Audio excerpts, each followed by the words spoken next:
श्रीमद् भगवत गीता के पास दुनिया की हर समस्या का समाधान है, आपके हर सवालों का जवाब है। भगवत गीता ही है जो आधुनिक युग में समस्याओं से घिरे हुए मनुष्य को एक कर्मशील जीवन जीने के लिए प्रेरित करती है।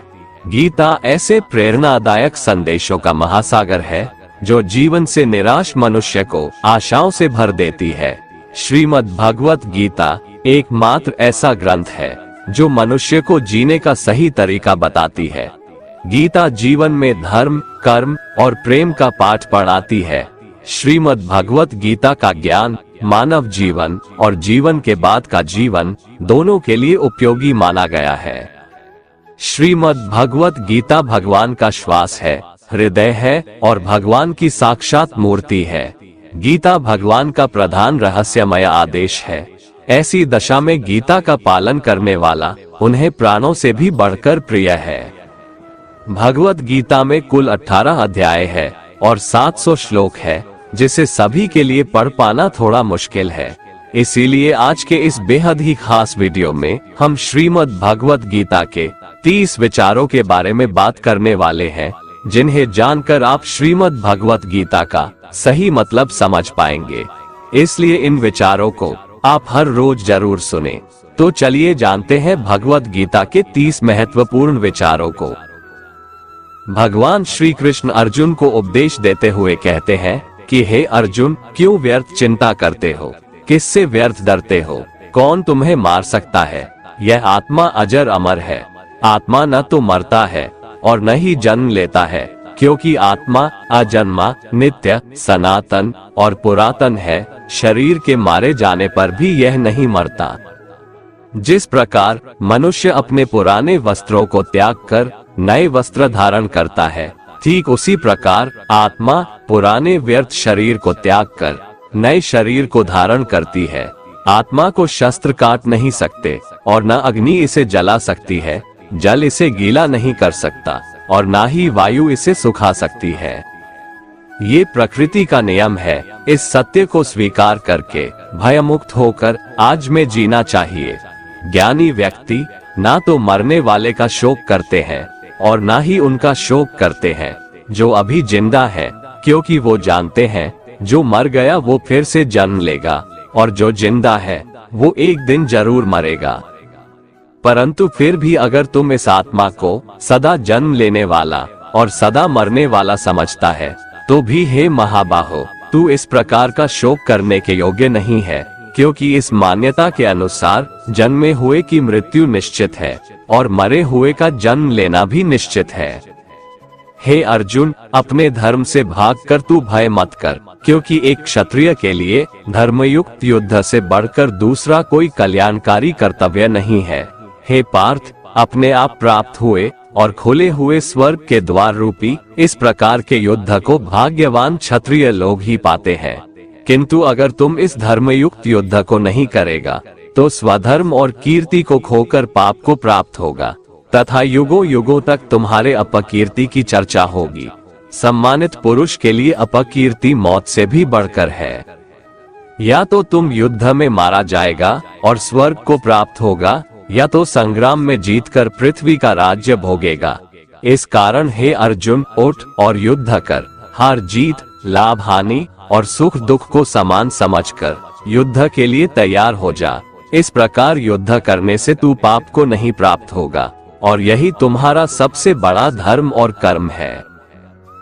कर्म पर ज्ञान देते हुए भगवान श्री कृष्ण कहते हैं कि हे अर्जुन, कर्म करो लेकिन फल की इच्छा मत रखो। अपने संपूर्ण कर्मों को भगवान को समर्पित करके करो। जो मनुष्य इस प्रकार से कर्म करता है वह कर्मयोगी कहलाता है। कर्मयोगी की स्थिति इस संसार में एक दाता के समान है और वह कुछ पाने की कभी चिंता नहीं करता। वह जानता है कि वह दे रहा है और बदले में कुछ मांगता नहीं, और इसीलिए वह दुख के चंगुल में नहीं पड़ता। कर्मयोगी कर्म का त्याग नहीं करता है, वह केवल कर्मफल का त्याग करता है और कर्मजनित दुखों से मुक्त हो जाता है। कर्म फल का त्याग कर धर्मनिरपेक्ष कार्य का संपादन भी पूजा के समान हो जाता है। संसार का कोई कार्य ब्रह्म से अलग नहीं है, इसलिए कार्य की प्रकृति कोई भी हो, निष्काम कर्म सदा ईश्वर को ही समर्पित हो जाता है। पुनर्जन्म का कारण वासनाओं या अतृप्त कामनाओं का संचय है। कर्मयोगी कर्मफल के चक्कर में ही नहीं पड़ता, अतः वासनाओं का संचय भी नहीं होता। इस प्रकार कर्मयोगी पुनर्जन्म के बंधन से भी मुक्त हो जाता है। कर्मयोग हमारे आत्मज्ञान को जागृत करता है। इसके बाद हम न केवल अपने वर्तमान जीवन के उद्देश्यों को, बल्कि जीवन के बाद की अपनी गति का पूर्वाभास प्राप्त कर सकते हैं। इस योग में कर्म के द्वारा ईश्वर की प्राप्ति की जाती है। श्रीमद् भगवत गीता में कर्मयोग को सर्वश्रेष्ठ माना गया है। गृहस्थ और कर्मठ व्यक्ति के लिए ये योग अधिक उपयुक्त है। कर्मयोग का कभी नाश नहीं होता। इसके संस्कार साधक के अंतःकरण में स्थित हो जाते हैं और वे साधक को दूसरे जन्म में पुनः साधन में लगा देते हैं। निष्काम भाव से किए गए कर्मों का विपरीत परिणाम भी नहीं होता है और ऐसा साधक भगवान को प्राप्त हो जाता है। श्री भगवान कहते हैं कि आसक्ति रहित कर्म वेदों से भी बढ़कर है। वेद भी सिर्फ 3 गुणों में समाप्त हो जाते हैं, उससे आगे वे भी नहीं जानते। उससे आगे है कर्म योग। श्री भगवान का कहना है कि कर्म करो लेकिन उससे आसक्ति मत रखो। बेहद बड़े जलाशय के प्राप्त हो जाने पर छोटे जलाशय में मनुष्य का जितना प्रयोजन रहता है, उसी तरह से जिसने ब्रह्म तत्व को समझ लिया, तब उसके लिए वेदों की कोई आवश्यकता नहीं रह जाती है। भगवान श्री कृष्ण कहते हैं, श्रेष्ठ पुरुष जैसा आचरण करता है, अन्य पुरुष भी वैसा ही आचरण करते हैं। वह जो कुछ प्रमाण देता है, समस्त मनुष्य समुदाय उन्हीं के पद चिन्हों पर अपने रास्ते चुनता है। इसलिए सज्जन व्यक्तियों को सदैव अच्छा व्यवहार करना चाहिए। हे अर्जुन, मेरा इन तीनों लोकों में न तो कुछ कर्तव्य है और न ही कोई वस्तु प्राप्त करने योग्य है, फिर भी मैं कर्म में ही बरतता हूँ, अर्थात मैं भी कर्म करते हुए अपने कर्तव्य का निर्वाह करता हूँ। श्री भगवान कहते हैं, हे पार्थ, यदि मैं कर्मों को करने में सावधानी ना बरतूं तो बड़ा अनर्थ हो जाएगा, क्योंकि मनुष्य सब प्रकार से मेरे ही मार्ग का अनुसरण करते हैं।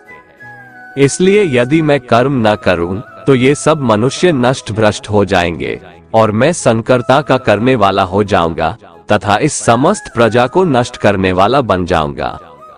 हे भारत, जिनमें समझ नहीं होती वो कर्म में आसक्त होकर कर्म करते हैं। आसक्ति रहित विद्वान को भी चाहिए कि वह भी लोगों को सही दिशा दिखाने के लिए उसी प्रकार कर्म करे। जो ज्ञानी है, जिन्हें ईश्वर की सच्चाई मालूम हो चुकी है, उनकी ये जिम्मेदारी बन चुकी है कि उनके काम करने के तरीके से कहीं किसी और के मन में काम करने के प्रति अश्रद्धा या अपमान ना पैदा हो जाए। इसलिए उन ज्ञानी जनों के लिए ये जरूरी है कि वो ऐसा उदाहरण सामने रखें जिससे हर कोई अपना कर्म, अपना कर्तव्य करने के लिए प्रेरित हो। वास्तव में संपूर्ण कर्म सब प्रकार से प्रकृति के गुणों द्वारा किए जाते हैं, तो भी जिसका अंतःकरण अहंकार से मोहित हो रहा है, ऐसा अज्ञानी मैं करता हूँ ऐसा मानता है। तामसिक गुण वाले व्यक्ति आलस्य या नींद इसी प्रकार के कर्म करते हैं। राजसिक गुण वाले बात बात पर शौर्य या बहादुरी दिखाने का काम करते हैं, लेकिन ज्ञानी मनुष्य जानते हैं उसके गुण ही उससे कर्म करवा रहे हैं, और जो ज्ञानी नहीं होते वो समझते हैं कि सब कुछ वही कर रहे हैं। कर्म में लगे हुए ज्ञानियों को ये जानना चाहिए कि गुण ही उनसे कर्म करवाते हैं, वो खुद कुछ भी नहीं करते। और जो ज्ञानी इस बात को समझ ले तो ये उनकी जिम्मेदारी होती है कि वो अज्ञानियों को समझाए कि कर्म ही उनका धर्म है। श्री कृष्ण अर्जुन से कहते हैं कि तुम मुझ अंतर्यामी परमात्मा में अपने सारे कर्मों को अर्पण कर दे। जो कोई मनुष्य दोष दृष्टि से रहित और श्रद्धा युक्त होकर मेरे इस मत का सदा अनुसरण करते हैं, वे भी संपूर्ण कर्मों से छूट जाते हैं। परंतु जो मनुष्य मुझ में दोषारोपण करते हुए मेरे इस मत के अनुसार नहीं चलते हैं, उन मूर्खों को तू संपूर्ण ज्ञानों में मोहित और नष्ट हुआ ही समझ। ज्ञानी मनुष्य या योगी किसे कहते हैं, इसके बारे में श्री भगवान बताते हैं कि जब मनुष्य मन में स्थित संपूर्ण कामनाओं को भली भांति त्याग देता है और आत्मा से आत्मा में ही संतुष्ट रहता है, तब वह मनुष्य ज्ञानी या योगी कहलाता है। दुखों की प्राप्ति होने पर जिसके मन में उद्वेग नहीं होता, सुखों की प्राप्ति में जो सर्वथा स्पृहा रहित है तथा जिसके राग, भय और क्रोध नष्ट हो गए हैं, ऐसा मनुष्य ज्ञानी कहलाता है। जो मनुष्य सर्वत्र स्नेह रहित होकर शुभ या अशुभ वस्तु को प्राप्त होकर न प्रसन्न होता है और न द्वेष करता है, वह ज्ञानी है। जिस प्रकार कछुआ सब ओर से अपने अंगों को समेट लेता है, वैसे ही जब कोई मनुष्य इंद्रियों के विषयों से इंद्रियों को सब प्रकार से हटा लेता है, तब वह स्थिर बुद्धि मनुष्य ज्ञानी के समान है, ऐसा समझना चाहिए। इसलिए साधक को चाहिए कि वह उन संपूर्ण इंद्रियों को वश में करके समाहित चित्त होकर मेरा ध्यान करे, क्योंकि जिस पुरुष की इंद्रियां वश में होती है, उसी की बुद्धि स्थिर हो जाती है। विषयों का चिंतन करने वाले पुरुष की उन विषयों में आसक्ति हो जाती है, आसक्ति से उन विषयों की कामना उत्पन्न होती है और कामना में विघ्न पड़ने से क्रोध उत्पन्न होता है। क्रोध से भ्रम पैदा होता है, स्मृति में भ्रम हो जाने से बुद्धि का नाश हो जाता है और बुद्धि का नाश हो जाने से उस पुरुष का पतन हो जाता है। जिस प्रकार हवा के झोंके नाव को भटका देती है, ठीक उसी प्रकार मनुष्य की इंद्रियां उसकी बुद्धि को भटका देती है। इसलिए हे महाबाहो, जिस पुरुष की इंद्रियां उसके बस में होती है, उसी की बुद्धि स्थिर है और वही पुरुष योगी या ज्ञानी कहलाता है। भगवान श्री कृष्ण कहते हैं, जिस प्रकार समुद्र की स्थिति अचल है, भारी से भारी आंधी तूफान आने पर या अनेक नदियों के जल प्रवाह उसमें प्रविष्ट होने पर भी वह अपनी स्थिति से विचलित नहीं होता, मर्यादा का त्याग नहीं करता, उसी प्रकार परमात्मा के स्वरूप में स्थित योगी की स्थिति भी सर्वथा अचल होती है। बड़े से बड़े सांसारिक सुख दुखों का संयोग वियोग होने पर भी उसकी स्थिति में जरा भी अंतर नहीं पड़ता। वह योगी परमात्मा में नित्य निरंतर अटल और एकरस स्थित रहता है।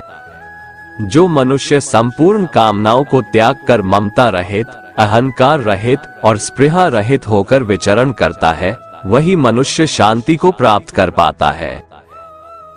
मन पर नियंत्रण रखना जरूरी है। मनुष्य का मन वायु की तरह चंचल है।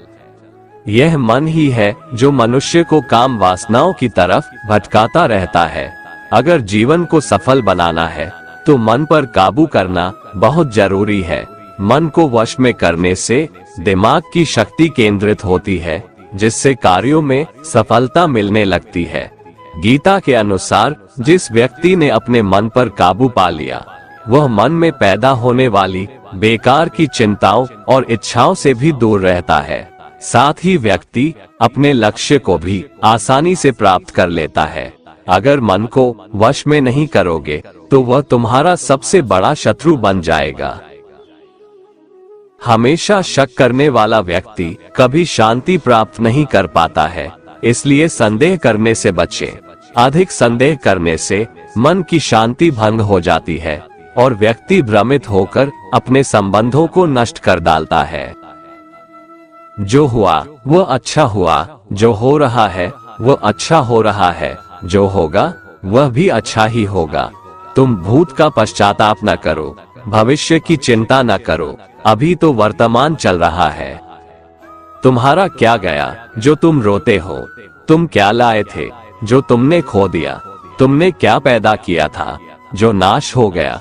न तुम कुछ लेकर आए, ना कुछ लेकर जाओगे। जो लिया यहीं से लिया, जो दिया यहीं पर दिया, जो लिया इसी संसार से लिया, जो दिया इसी संसार को दिया। तुम खाली हाथ आए थे और खाली हाथ चले जाओगे।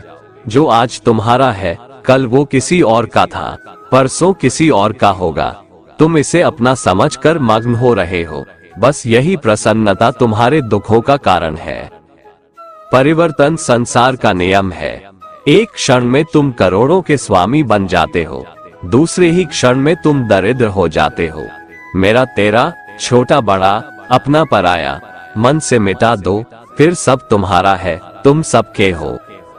भगवान श्री कृष्ण कहते हैं कि मैं ही सबकी शुरुआत हूँ। मैं शुरुआत से पहले भी था और सब खत्म होने के बाद भी रहूंगा। सब मुझ में है और मैं सब में हूँ। ये धरती, चंद्रमा, सूरज, मिट्टी, हवा, पानी सब मैंने बनाए हैं। मैंने ही भगवान, शैतान, राक्षस और इंसान बनाया। मैं ही ब्रह्मा हूँ, मैं ही विष्णु हूँ और मैं ही महेश हूँ। मैं धरती की मधुर सुगंध हूँ, मैं अग्नि की ऊष्मा हूँ। सभी जीवित प्राणियों का जीवन और सन्यासियों का आत्म संयम भी मैं ही हूँ। मैं ही सबका पालन पोषण करता हूँ और मैं ही सबका विनाश करता हूँ। मैं धरती के सभी प्राणियों को जानता हूँ, लेकिन वास्तविकता में मुझे कोई नहीं जानता।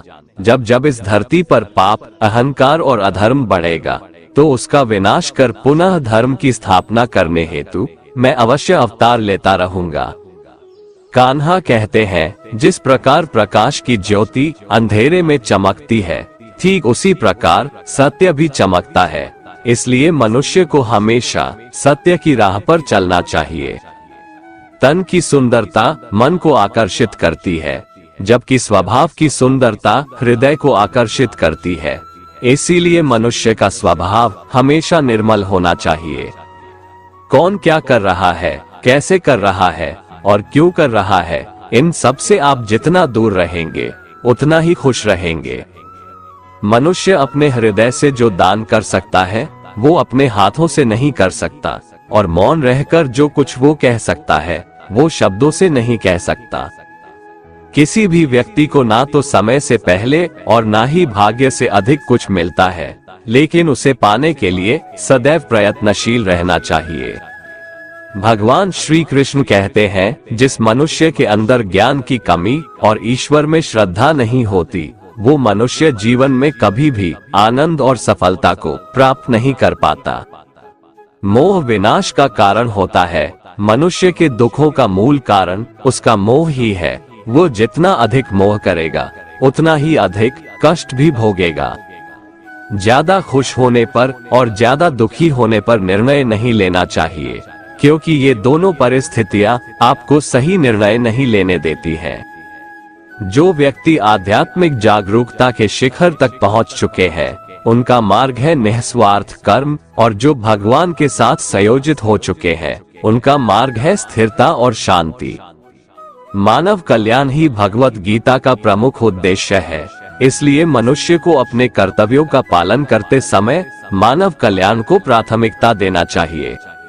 हे अर्जुन, वह जो वास्तविकता में मेरे उत्कृष्ट जन्म और गतिविधियों को समझता है, वो शरीर त्यागने के बाद पुनः जन्म नहीं लेता और मेरे परम धाम को प्राप्त होता है। वो व्यक्ति जो सभी इच्छाएं त्याग देता है और मैं और मेरा की लालसा और भावनाओं से मुक्त हो जाता है, उसे अपार शांति की प्राप्ति होती है। संयम, सदाचार, स्नेह एवं सेवा, ये गुण सत्संग के बिना नहीं आते। ईश्वर से किए गए प्रार्थना से इंसान की परिस्थिति या तकदीर बदले या ना बदले, पर उस प्रार्थना से इंसान के चरित्र में जरूर बदलाव आता है। भगवान श्री कृष्ण कहते हैं, हे अर्जुन, जो भक्त मुझे जिस प्रकार भजते हैं, मैं भी उनको उसी प्रकार भजता हूँ, क्योंकि सभी मनुष्य सब प्रकार से मेरे ही मार्ग का अनुसरण करते हैं। इस मनुष्य लोक में कर्मों के फल को चाहने वाले लोग देवताओं का पूजन किया करते हैं, क्योंकि उनको कर्मों से उत्पन्न होने वाली सिद्धि शीघ्र मिल जाती है। ब्राह्मण, क्षत्रिय, वैश्य और शूद्र, इन 4 वर्णों का समूह गुण और कर्मों के अनुसार मेरे द्वारा रचा गया है। इस प्रकार उस सृष्टि रचनादि कर्म का कर्ता होने पर भी मुझ अविनाशी परमेश्वर को तू वास्तव में अकर्ता ही जान। जिसने अपने मन और इंद्रियों को जीत लिया है और जिसने समस्त भोगों की सामग्री का परित्याग कर दिया है, ऐसा आशा रहित पुरुष केवल शरीर संबंधी कर्म करता हुआ भी पापों को नहीं प्राप्त होता है। जिसको बिना मांगे जो मिले उसी में संतुष्ट रहता है, जो न किसी से ईर्ष्या करता है और ना द्वेष, जो सुख दुख को एक समान भाव से देखता है, ऐसा मनुष्य कर्म योगी कहलाता है, जिसकी आसक्ति सर्वथा नष्ट हो गई है, जो अपने देह पर अभिमान नहीं करता और जो ममता से रहित हो गया है, जिसका चित्त निरंतर परमात्मा के ज्ञान में स्थित रहता है। वैसा कर्मयोगी अपना कर्म यज्ञ की तरह करता है और मोक्ष को प्राप्त होता है। जो अपना सब कुछ परमात्मा को अर्पित कर देता है, जिसके लिए परमात्मा ही सब कुछ है, जो अपने हर कर्म में परमात्मा को देखता है और हर कर्म परमात्मा के लिए करता है, वैसा कर्मयोगी मोक्ष का अधिकारी होता है। कान्हा कहते हैं, अपनी इंद्रियों को वश में करने का सबसे बड़ा तरीका है ज्ञान। ज्ञान से ही योगी लोग अपने मन को नियंत्रण में करते हैं। जब भी कोई बुरा विचार आता है तो उनका ज्ञान ही उसे बताता है कि उनका लक्ष्य ये नहीं है। भगवान श्री कृष्ण कहते हैं, यदि कोई मनुष्य सब पापियों से भी अधिक पाप करने वाला है तो भी वह ज्ञान रूपी नाव द्वारा परमात्मा की भक्ति करके पाप रूपी समुद्र से तर जाता है। क्योंकि जिस प्रकार प्रज्वलित अग्नि ईंधनों को भस्ममय कर देता है, वैसे ही ज्ञान रूप अग्नि संपूर्ण कर्मों को भस्ममय कर देता है और मनुष्य परमात्मा को प्राप्त हो जाता है। जिसने अपनी इंद्रियों को जीत लिया है, वह मनुष्य ज्ञान को प्राप्त होता है और भगवान की प्राप्ति कर परम शांति को प्राप्त हो जाता है।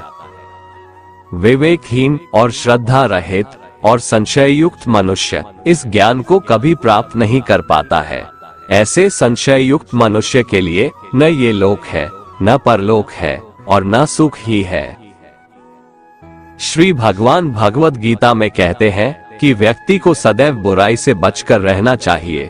अगर कोई बुरा कर्म करता है तो वह कर्म उसको अपने जीवन में भोगना ही पड़ता है। जिस प्रकार बछड़ा हजारों के झुंड में भी अपनी माँ को खोज लेता है, वैसे ही कर्म का फल आपको हजारों के भीड़ में भी खोज लेगा। माधव कहते हैं, किसी जीव को कष्ट देकर आप मुझे खुश नहीं देख सकते हो। श्री कृष्ण जगत के स्वामी हैं, वह कण कण में निवास करते हैं। छोटे से छोटे जीव के हृदय में ईश्वर का वास होता है। उस जीव को कष्ट का अनुभव होना ईश्वर को कष्ट का अनुभव कराता है। अर्थात किसी जीव को कष्ट देकर अपने ईश्वर को खुश कैसे देख सकते हैं। मनुष्य हमेशा अपने भाग्य को कोसता है, ये जानते हुए भी कि भाग्य से भी ऊंचा उसका कर्म है जो उसके स्वयं के हाथों में है। जितना इंतजार परमात्मा आपसे करवा रहा है, समय आने पर वो इतना देगा कि संभाल भी नहीं पाओगे। कोई आपका साथ ना दे तो निराश मत होना, क्योंकि परमात्मा से बड़ा हमसफर कोई नहीं होता। विश्वास के बगैर इस दुनिया में कोई भी रिश्ता ज्यादा देर तक कायम नहीं रह सकता। केवल ज्ञान ही एक ऐसा अक्षय तत्व है जो कहीं भी किसी भी अवस्था में और किसी भी काल में मनुष्य का साथ नहीं छोड़ता। धरती पर जिस प्रकार मौसम में बदलाव आता है, उसी प्रकार जीवन में भी सुख दुख आता जाता रहता है। युद्ध हो या जीवन, सफलता केवल 3 शस्त्रों से प्राप्त होती है, धर्म, धैर्य और साहस। कोई भी मनुष्य जन्म से नहीं बल्कि अपने कर्मों से महान बनता है। कुछ पाना है तो खुद पर भरोसा कीजिए, क्योंकि सहारे कितने भी सच्चे और अच्छे हो, साथ छोड़ ही जाते हैं। मित्र गरीब है या अमीर मायने नहीं रखता, बल्कि वो आपके बुरे समय में आपका साथ कितना देता है, यह मायने रखता है।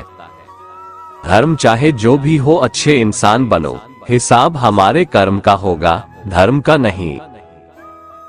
प्रकृति के 3 गुण, सत्व गुण, रज गुण और तम गुण से उत्पन्न होने वाले भाव, उन सबको तू मुझसे उत्पन्न होने वाला समझ, परंतु प्रकृति के गुण मेरे अधीन रहते हैं, मैं उनके अधीन नहीं हूँ। प्रकृति के इन तीनों गुणों से उत्पन्न भावों द्वारा संसार के सभी जीव मोहग्रस्त रहते हैं। इस कारण वे मुझ परम अविनाशी को नहीं जान पाते हैं। हे अर्जुन, इन तीनों दिव्य गुणों से युक्त मेरी माया को पार कर पाना असंभव है, परंतु जो मनुष्य मेरे शरणागत हो जाते हैं, वो मेरी इस माया को आसानी से पार कर जाते हैं। मनुष्यों में अधर्मी और दुष्ट स्वभाव वाले मूर्ख लोग मेरी शरण ग्रहण नहीं करते हैं, ऐसे नास्तिक स्वभाव धारण करने वालों का ज्ञान मेरी माया द्वारा हर लिया जाता है। बुद्धिहीन मनुष्य मुझ अप्रकट परमात्मा को मनुष्य की तरह जन्म लेने वाला समझते हैं, इसलिए वह मेरे सर्वश्रेष्ठ अविनाशी स्वरूप के परम प्रभाव को नहीं समझ पाते हैं। मैं सभी के लिए प्रकट नहीं हूँ, क्योंकि मैं अपनी योग माया द्वारा आच्छादित रहता हूँ। इसलिए यह मूर्ख मनुष्य मुझ अविनाशी परमात्मा को नहीं समझ पाते हैं। जो मनुष्य जीवन के अंत समय में मेरा ही स्मरण करता हुआ शारीरिक बंधन से मुक्त होता है, वह मेरे ही भाव को अर्थात मुझको ही प्राप्त होता है, इसमें कुछ भी संदेह नहीं है। हे कुंती पुत्र, मनुष्य अंत समय में जिस जिस भाव का स्मरण करता हुआ शरीर का त्याग करता है, वह उसी भाव को ही प्राप्त होता है जिस भाव का जीवन में निरंतर स्मरण किया है। इसलिए हे अर्जुन, तू हर समय मेरा ही स्मरण कर, मन बुद्धि से मेरे शरणागत होकर तू निश्चित रूप से मुझको ही प्राप्त होगा। हे पृथा पुत्र, जो मनुष्य बिना विचलित हुए अपनी चेतना अर्थात आत्मा से योग में स्थित होने का अभ्यास करता है, वह निरंतर चिंतन करता हुआ उस दिव्य परमात्मा को ही प्राप्त होता है।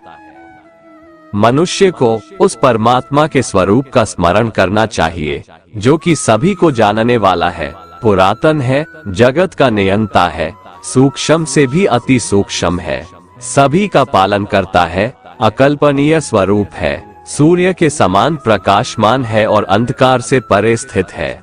जो मनुष्य मृत्यु के समय अचल मन से भक्ति में लगा हुआ योग शक्ति के द्वारा प्राण को दोनों भौहों के मध्य में पूर्ण रूप से स्थापित कर लेता है, वह निश्चित रूप से परमात्मा के उस परम धाम को ही प्राप्त होता है।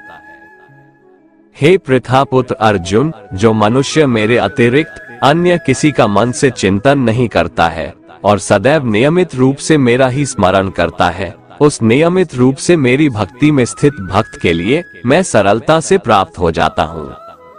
मुझे प्राप्त करके उस मनुष्य का इस दुख रूपी अस्तित्व रहित क्षणभंगुर संसार में पुनर्जन्म कभी नहीं होता है, बल्कि वह महात्मा परम सिद्धि को प्राप्त करके मेरे परम धाम को प्राप्त होता है।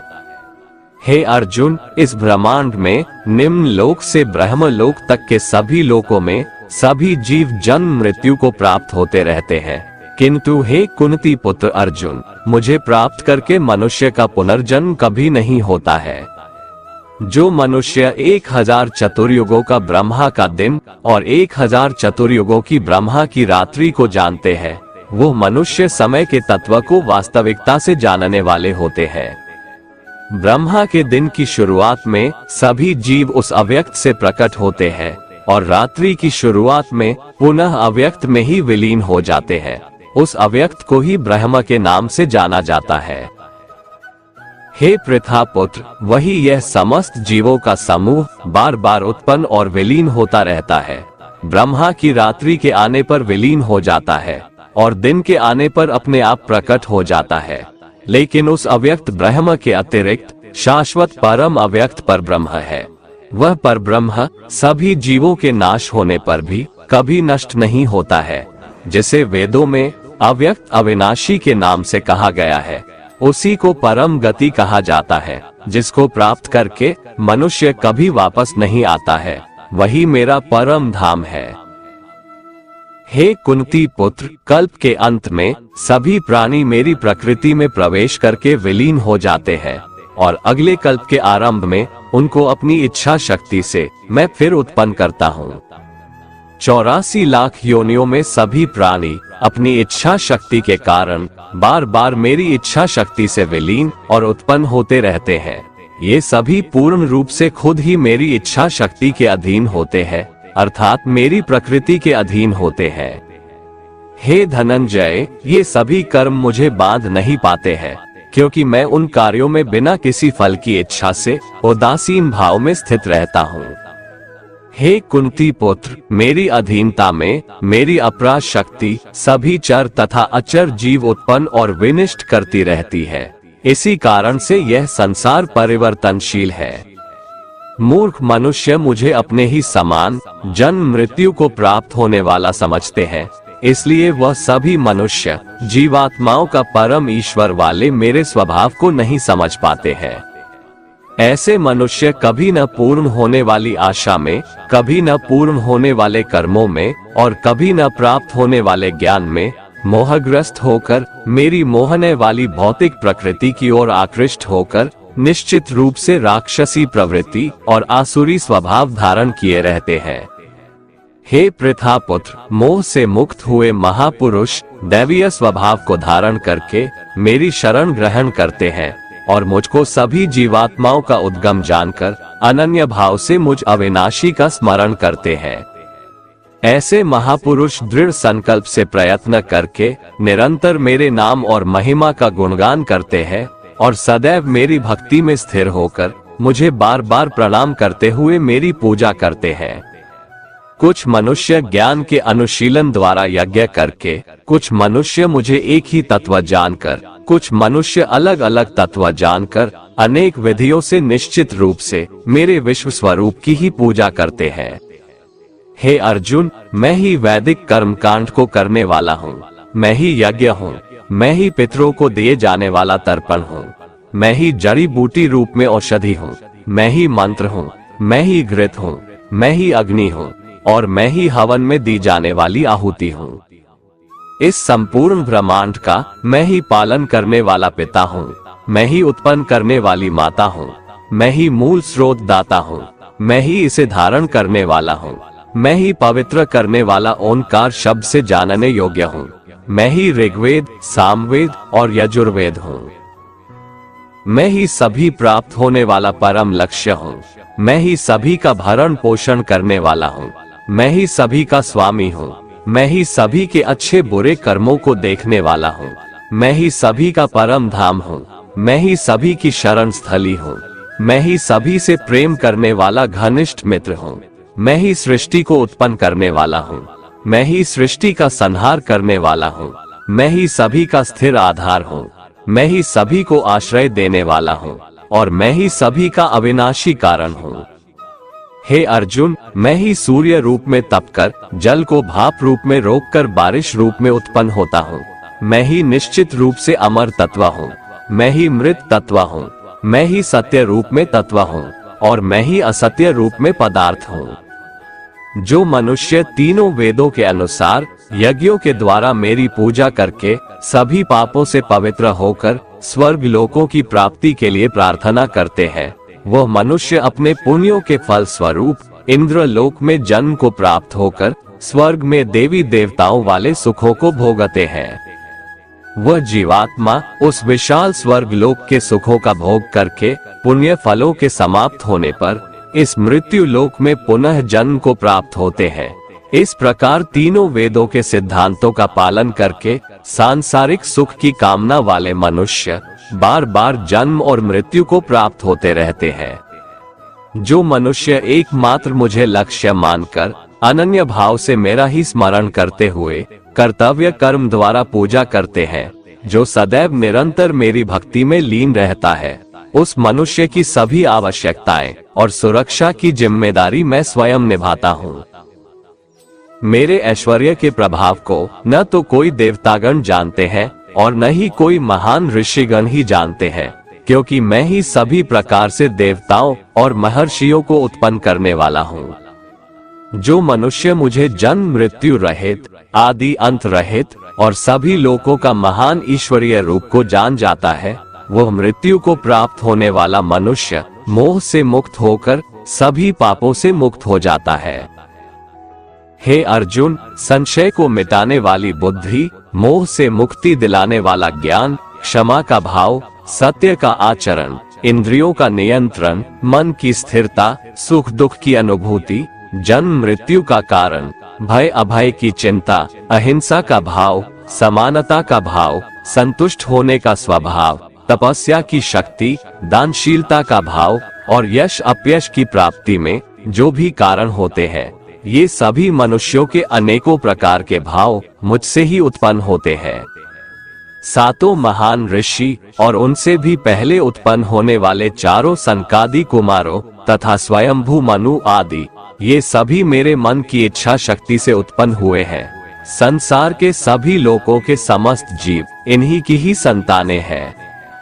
जो मनुष्य मेरी इस विशेष ऐश्वर्यपूर्ण योग शक्ति को तत्व सहित जानता है, वह स्थिर मन से मेरी भक्ति में स्थित हो जाता है। इसमें किसी भी प्रकार का संदेह नहीं है। मैं ही संपूर्ण जगत की उत्पत्ति का कारण हूँ और मुझसे ही संपूर्ण जगत की क्रियाशीलता है। इस प्रकार मानकर विद्वान मनुष्य अत्यंत भक्ति भाव से मेरा ही निरंतर स्मरण करते हैं। जिन मनुष्यों के चित्त मुझ में स्थिर रहते हैं और जिन्होंने अपना जीवन मुझको ही समर्पित कर दिया है, वह भक्त जन आपस में एक दूसरे को मेरा अनुभव कराते हैं। वह भक्त मेरा ही गुणगान करते हुए निरंतर संतुष्ट रहकर मुझ में ही आनंद की प्राप्ति करते हैं। जो सदैव अपने मन को मुझ में स्थित रखते हैं और प्रेम पूर्वक निरंतर मेरा स्मरण करते हैं, उन भक्तों को मैं वह बुद्धि प्रदान करता हूँ जिससे वो मुझको ही प्राप्त होते हैं। जो मनुष्य मुझसे परम प्रेम करके इस परम रहस्य युक्त गीता शास्त्र को मेरे भक्तों में कहेगा, वो मुझको ही प्राप्त होगा। इसमें कोई संदेह नहीं है। उससे बढ़कर मेरा प्रिय कार्य करने वाला मनुष्यों में कोई भी नहीं है तथा पृथ्वी भर में उससे बढ़कर मेरा प्रिय दूसरा कोई भविष्य में होगा भी नहीं। जो मनुष्य श्रद्धायुक्त दोषों से रहित होकर इस गीता शास्त्र का श्रवण भी करेगा, वह भी सभी पापों से मुक्त होकर मेरे परम धाम को प्राप्त होगा। दोस्तों, अगर आपको हमारा ये वीडियो पसंद आया तो कमेंट में जय श्री राधे कृष्ण लिखें और ऐसे ही प्रेरणादायक वीडियो देखने के लिए हमारे चैनल को सब्सक्राइब कर लें। जय श्री राधे कृष्ण।